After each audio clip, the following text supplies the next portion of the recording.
Nas xícaras de louça branca, o café fumega. É assim que inicia o segundo capítulo de Clarissa, que a gente vai ler agora.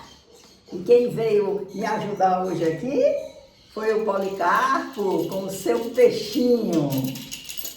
E o Policarpo vai me ajudar hoje segurando o papagaio. Não é, Policarpo?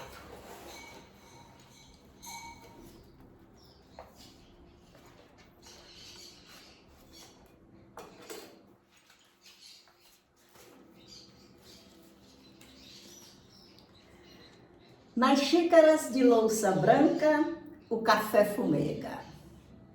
Quero mais café, reclama Clarissa. Belmira se volta impaciente. Credo, que comilona! Clarissa tem os olhos fitos no prato onde se empilham as fatias morenas de pão de centeio. No açucareiro bojudo, branqueja o açúcar refinado. Quando olha o açucareiro, Clarissa lembra-se do Barata. Barata é um outro morador ali da pensão. Mel no pote de vidro azulado. Mais café, já disse. Gosta de deixar o leite bem tostado, como a pele da mulata Belmira. Belmira trabalha lá na pensão. Clarissa, você ainda vai ficar mais gorda que a ciarrola do português do armazém. Você, ora, dobre a língua, sua malcriada. A Belmira diz que ela vai ficar gorda, não é? Como a esposa do dono do armazém, e ela fica com raiva da observação. Belmira derrama mais café na xícara de Clarissa e ri, mostrando os dentes claros, provocando então a Clarissa, né? Pirralha, mal saiu dos coeiros e já pensa que é gente. Clarissa pega a faca, mergulha a ponta no pote e começa a desuntar de mel uma fatia de pão. Jorra o sol pela janela. O vento fresco da manhã balança os estores pardos, despetala as rosas dos vasos, agita as toalhas das mesas. Com a boca cheia de pão, Clarissa passeia o olhar em torno. Ah, Clarissa é muito curiosa, ela olha tudo, observa tudo, critica muitas vezes, outras vezes fica só acumulando aquilo tudo que ela está vendo dentro da sua recordação, dentro da sua memória, arquivando tudo.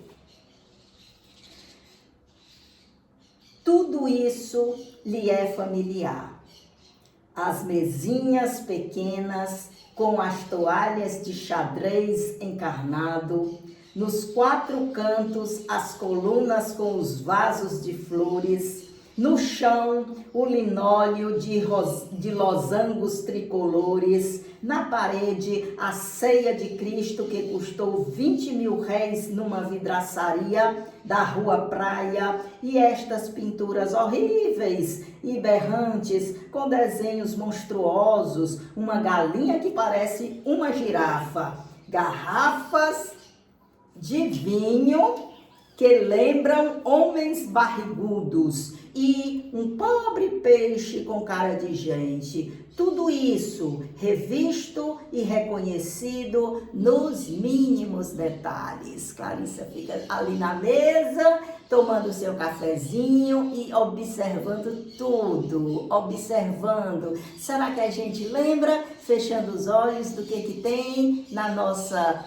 sala de janta ou na nossa cozinha, não é? Hoje em dia geralmente não se usa mais sala de janta, não é? Então, a gente fechando os olhos consegue ver como é a decoração, qual a toalha geralmente usada, qual a louça. Será que é a louça branca como a de Clarissa? A escada range. Sim, porque antigamente as escadas elas eram de madeira. Então quando se pisava, aí ela rangia. A escada range, é Amaro que desce. Bom dia, murmura ele. Bom dia, respondeu Clarissa. Esquisito esse bom dia seco e geral, nem ao menos um cumprimento especial para ela, igualada com a mulata Belmira. Desaforo, sim, porque no fim de contas ela já está ficando moça e merece mais atenção. Seu Amaro é sempre o mesmo homem calado, carrancudo, que não sorri, que não brinca com a gente, que nem ao menos faz gesto. É parado, quieto, como aquele peixe pintado ali na parede. Pode cair a casa, que a criatura não diz água. Clarissa já está prestando atenção ao modo do Amaro calado, ensimesmado. Por isso que eu trouxe o Policarpo hoje comigo, porque o Policarpo também é calado, ensimesmado, quer dizer, ele deve ter muita coisa parecida com o Amaro, não é? Então eu digo, você vai comigo, mesmo porque você também é meio tristinho, né? Ligeiramente tristinho. Então eu achei que dava certo ele me acompanhar hoje na leitura. E ele trouxe um peixinho amarelinho, um peixinho dourado. O que será que esse peixinho está fazendo nessa história? Qual é o simbolismo desse peixinho? Um dia a gente vai conhecer.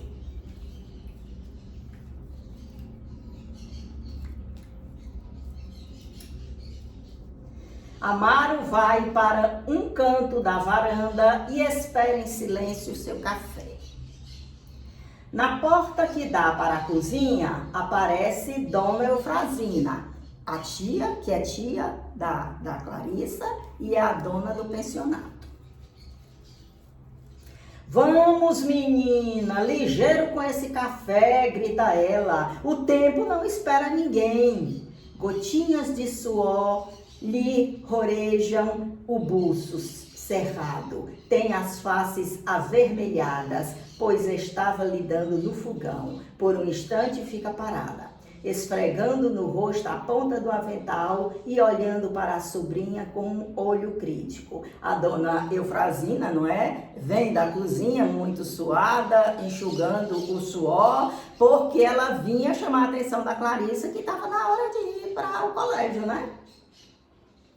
Belmira, cantarolando, serve café para o Amaro. Prefere mais branco ou mais preto? Só agora é que Dona Eufrazina dá pela presença do hóspede. Ora, me desculpe, seu Amaro, eu estava tão distraída que nem vi o senhor. Bom dia, Clarissa pensa. Bem feito. Tão sombra, tão quieto que ninguém enxerga ele. Amaro mexe o café, o olhar vago.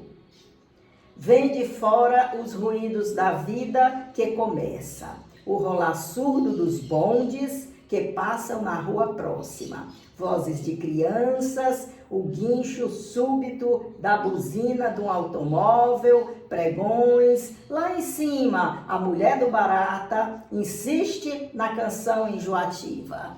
Tu viverás me olhando, eu viverei te amando, qualquer coisa assim, né? Tô improvisando aqui. E do lado de fora, como a gente acabou de ver, a vida vai despontando, o barulho dos bondes, o barulho das crianças, o barulho dos pregões, os camelôs já vendendo as suas mercadorias, chamando a atenção, os vendedores de frutas, vendedores de verdura, enfim. Dona Eufrazina desce para o jardim para ver as suas flores. Belmira se enfurna outra vez na cozinha. O Major Pombo, mais um hóspede. O Major Pombo entra ruidosamente, solta um bons dias, minha gente, e senta-se à frente de Amaro.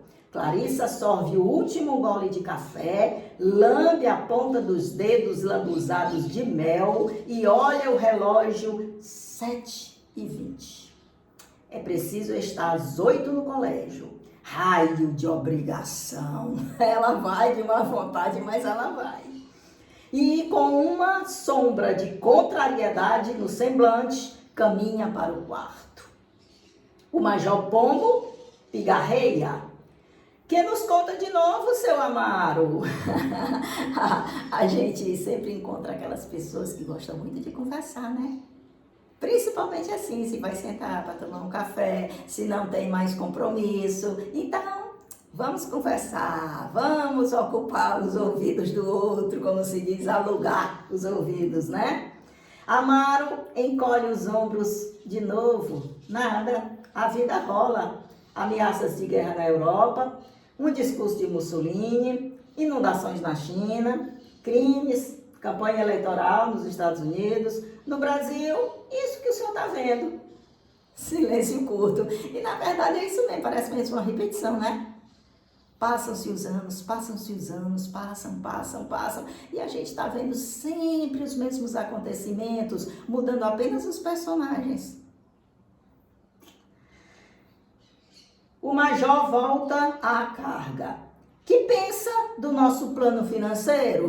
Pro Amaro. Tem a volúpia de perguntar. Pouco lhe importa que respondam ou não. O Major, ele quer falar, ele quer perguntar, ele quer fazer de conta que tá ali em interação com alguém, né? Há quanto tempo mora aqui na capital? Outro bombardeio de pergunta do Major para o Amaro. Amaro já respondeu isso mais de 100 vezes. O Major parece que não usa a memória. As pessoas idosas, em uma boa proporção, elas repetem muito as conversas, né? Elas esquecem que perguntaram, elas não têm um repertório muito grande de assuntos, é aquilo que sai no noticiário, no caso aqui no rádio, no jornal, e elas ficam sempre, ou quando elas não estão falando em volta disso, a notícia, elas ficam repetindo sempre, eternamente, contanto que fale, né? Parece que é um modo assim de extravasar, de fazer uma terapia, botar pra fora, né? Que seja sem se preocupar se interessa ou não esse assunto ao interlocutor.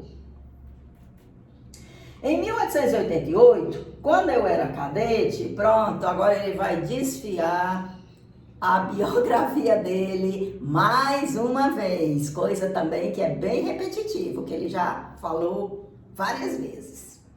Amaro sabe a história de cor, o Major vive a contá-la, mas que remédio? Tem que tolerar o velho Nico Pombo.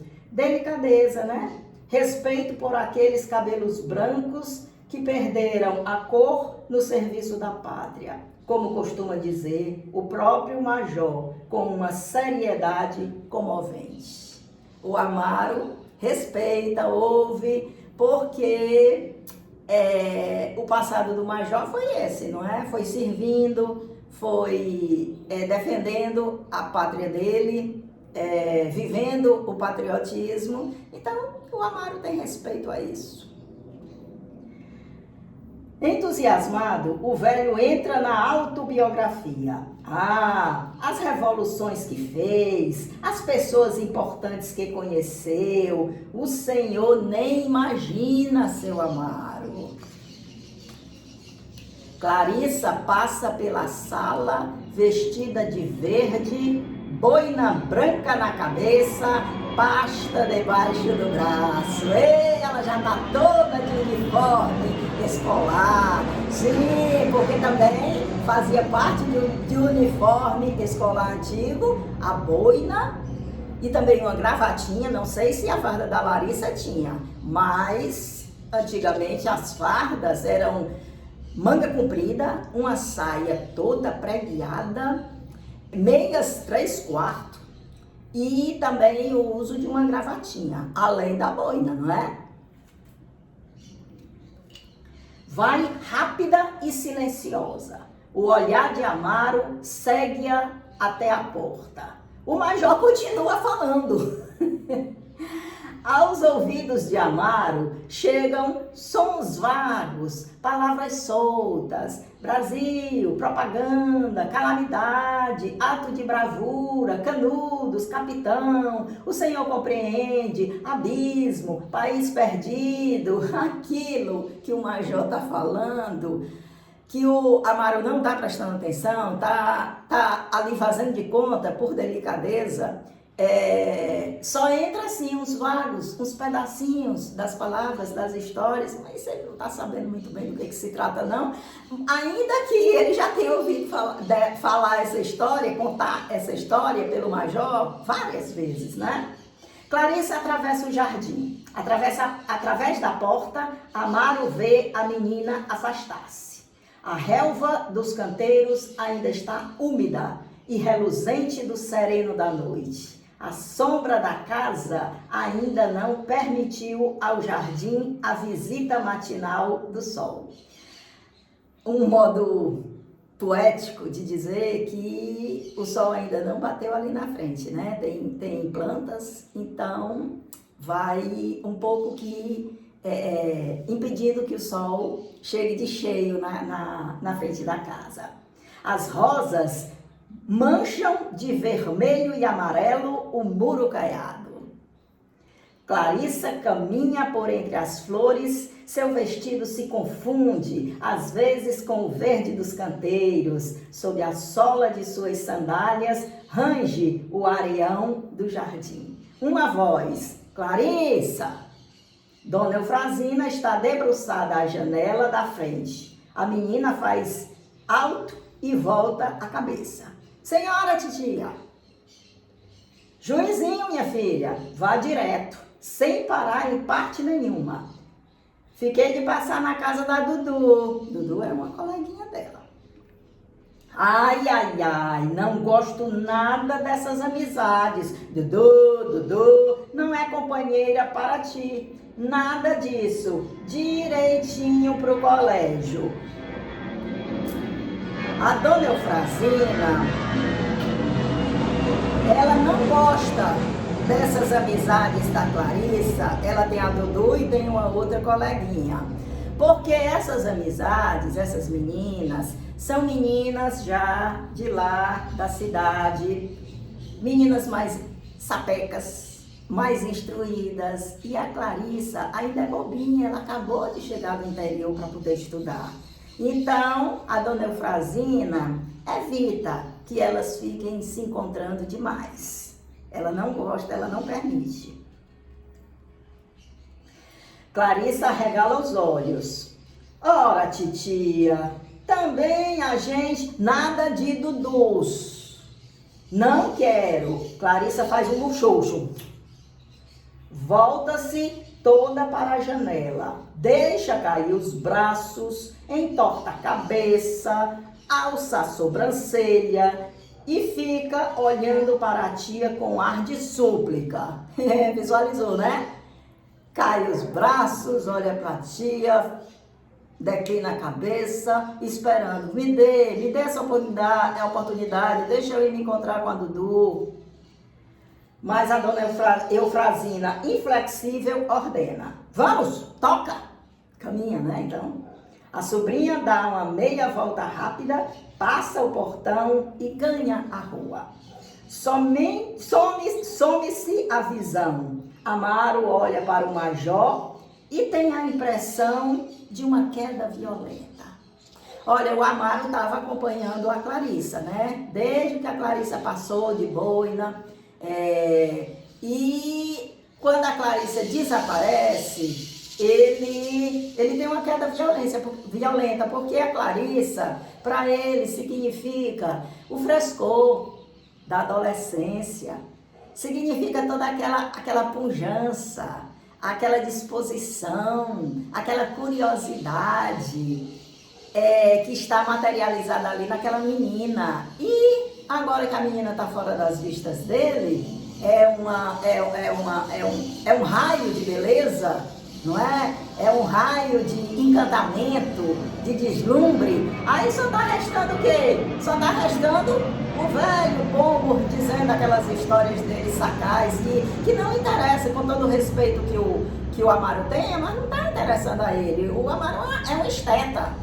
Ele precisa de beleza, ele precisa ver coisas que tenham umas feições muito delicadas assim no tocante à arte, e não no tocante à vida prática, como é o caso do que o velho pombo fala.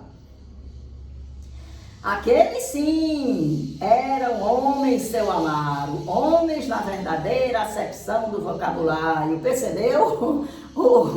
O velho pombo continua as histórias, mesmo que o Amaro não esteja envolvido ou prestando atenção ao que ele está dizendo. O refeitório vai se enchendo aos poucos. Ora, é uma pensão, as pessoas vão acordando, as pessoas vão levantando, as pessoas vão se preparando, quem tem de sair, sai, quem vai ficar continua no converseiro, né? Enfim. Barata desce antes da mulher. Barata, outro hóspede. Tem os olhinhos inchados de sono, a voz grossa e pastosa, as calças muito justas lhe modelam as coxas gordas, pondo em relevo o ventre. Belinha, outra hóspede. Minha gente, já tem a gente. Belinha vem descendo as escadas com seu ar lânguido, o rosto branquíssimo de pó de arroz. Pó de arroz era o pó que se usava também no passado, que depois ele era fininho, né? Como se fosse um talco, o nosso talco atual. Mas depois é que ele foi se transformando no pó compacto. Mas primeiro era o pó de arroz, tinha uma pluminha que batia assim no rosto e ficava, se botasse demais, ficava com o rosto branco, como parece que é o que aconteceu aqui com a Belinha, né? Responde, sorri, mostrando os 3 dentes de ouro. Também era um sinal Era uma espécie de modismo para quem podia, um sinal de bom gosto. Quem completasse um dente, fizesse uma restauração com ouro. Então, quando a pessoa ria, muitas vezes o dente quebrado, você botava um pedaço de ouro bem visível, né? O dentista, né? E quando ria, o sorriso se iluminava. Aquilo era chique, mas só para quem podia, né? Botar ouro nos dentes. Responde a um gracejo do major e pede chá. Não pode suportar café, faz-lhe mal aos nervos. A Belinha, né? Só toma chá. Como passou a mamãe? Indaga o velho pombo. A Belinha mora com a mãe dela, que já é uma senhora assim meio enferma. A coitada passou mal a noite. Belinha suspira, está um pouco amolada. Acho que hoje não levanta. Faz bem, faz muito bem. O judeu aparece no alto da escada e grita: Belmira! Do fundo da cozinha vem a resposta: quem foi que morreu? O Zezinho quer o café na cama, está com dor de cabeça.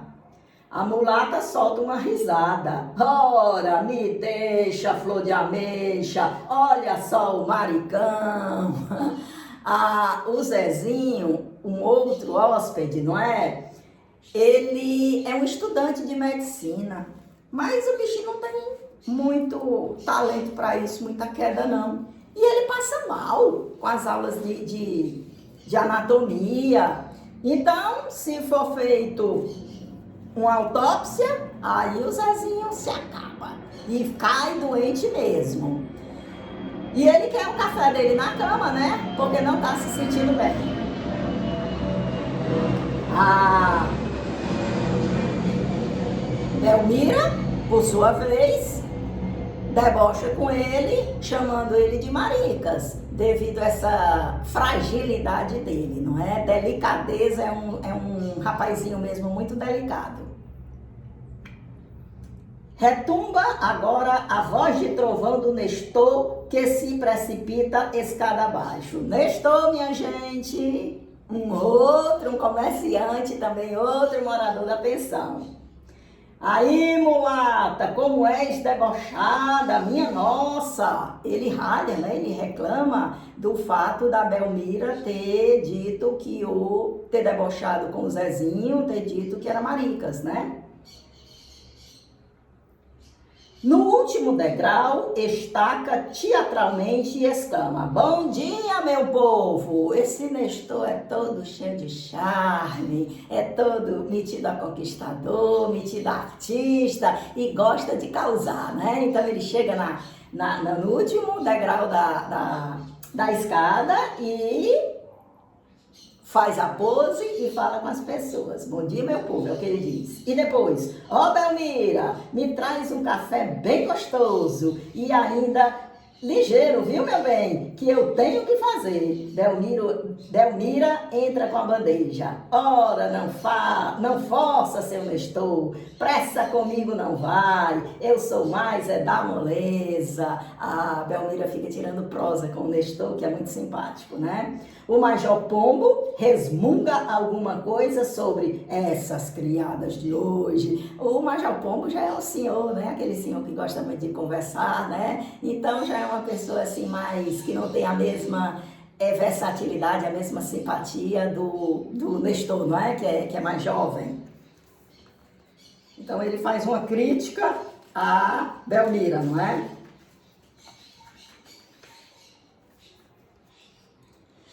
Tamborilando com os dedos na mesa, olhos pregados em Belmira, Nestor sorri e cantarola um samba que fala em mulata e em orgia. Olha só, como a Belmira vem com gracinhas com o Nestor, ele também responde com gracinhas, não é? Com folga, né? Com brincadeirinhas, com intimidade com a Belmira, cantando uma musiquinha que fala em mulata e que fala em orgia.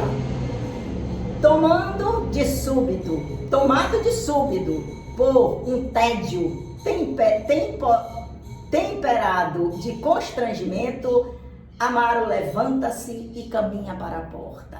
No jardim, todas as sombras vão aos poucos desaparecendo, tomadas pelo sol que sobe. O Amaro já está entediado com aquilo que está acontecendo, com as conversas, com as brincadeiras que estão ocorrendo ali naquele salão, não é?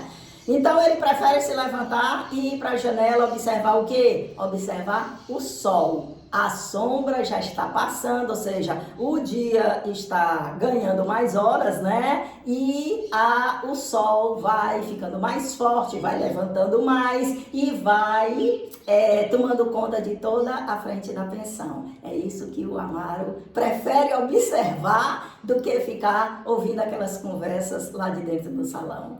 Assim termina o nosso segundo capítulo, minha gente. Então a gente viu hoje... ficou mais claro ainda o senso de observação da Clarissa, né? Observando as coisas da sala, observando que ninguém viu o Amaro chegar lá na sala e observando o que tinha na parede. Enfim, esse senso de observação a gente vai ver durante todo o livro como é marcante nessa adolescente. Afinal de contas, é um mundo novo que ela está desfrutando, que ela está conhecendo, não é? E junto com esse mundo novo, tem mesmo, a gente vê a análise psicológica que vai surgindo em cada personagem desse livro, na interação deles, a gente vai vendo as tipologias de cada um, a gente vai vendo a maneira, o comportamento deles. A tendência é só se aprofundar. Por isso que eu disse que era legal, falei na aula passada, por essa espontaneidade com que se forma uma família dentro de uma pensão. Não tem os vínculos do compromisso, do casamento, não tem os vínculos sanguíneos, mas pelo fato deles viverem juntos, automaticamente um vai fazendo parte da vida do outro, ou de uma forma mais velada, ou de uma forma assim mais ostensiva, mas não deixa de ser um rascunho, um bordado de familiaridade que existe ali dentro. Sim, aí hoje a gente teve no capítulo Clarissa, né? Essa adolescente que a gente já tá vendo, que tá descobrindo aquele mundo da cidade maior, da cidade grande, pelo menos diante do que ela vivia, que era um sítio. A gente conhece Dona Eufrazina, dona da pensão, a tia da Clarissa, a responsável por educar a Clarissa enquanto ela estiver lá, em colocar a Clarice para estudar, que foi o objetivo com que ela foi para lá. O Amaro, esse músico que a gente já viu, já percebeu, ele aluga um piano, ele tem um piano lá alugado, ele nos momentos dele de folga, ele tenta compor as músicas dele. Então, ele é um músico. Ele pode até exercer, mais adiante a gente vai saber, exercer uma atividade remunerada, porque ele precisa se sustentar, não é? Mas a alma dele é uma alma de músico. Então, a gente vai conhecer sempre o Amaro como este músico, né? O Barata, que é um comerciante, que a gente vai conhecer melhor. O Nestor, que é aquele jovem brincalhão, todo alegre, né? Todo cheio de gracinha com a Belmira. O Major Pombo, que é aquele falante, né? Um militar aposentado que gosta muito de falar do que ele participou enquanto servia, que gosta muito de conversar sobre o seu passado, falar sobre a sua vida, falar sobre pessoas importantes, não é? Que ele entrou em contato. A Belmira, né? É a mulata que trabalha lá na pensão. E a Belinha, né? Que até agora o que a gente sabe é que ela é uma jovem mais ou menos madura, não é? E que sonha em se casar. É o sonho da Belinha se casar, que era uma coisa bem comum, né? Nessa época mesmo, que os trabalhos para a mulher não eram assim, não tinha tanta oferta, né? E que o próprio costume da sociedade, os valores da sociedade, respeitava mais uma mulher se ela fosse casada do que se ela fosse solteira, não é? Então, todas essas coisinhas a gente está aos poucos conhecendo mais, se enturmando mais com o enredo e depois a gente volta para ler o nosso terceiro capítulo. Eu desejo que vocês tenham gostado e que vocês, aos poucos, se acostumem com essa vida que a gente está encontrando aqui, que vai ter momentos mesmo, ainda que seja dentro desse cotidiano, dessa simplicidade, mas essa relação entre as pessoas,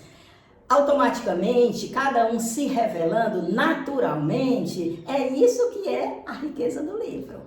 Acontecimentos fantásticos, grandes reviravoltas, não pertence a esse livro. A poesia está em a gente ver a beleza que existe no nosso cotidiano, por mais simples que ele seja, por mais repetitivo e por mais singular. Tchau!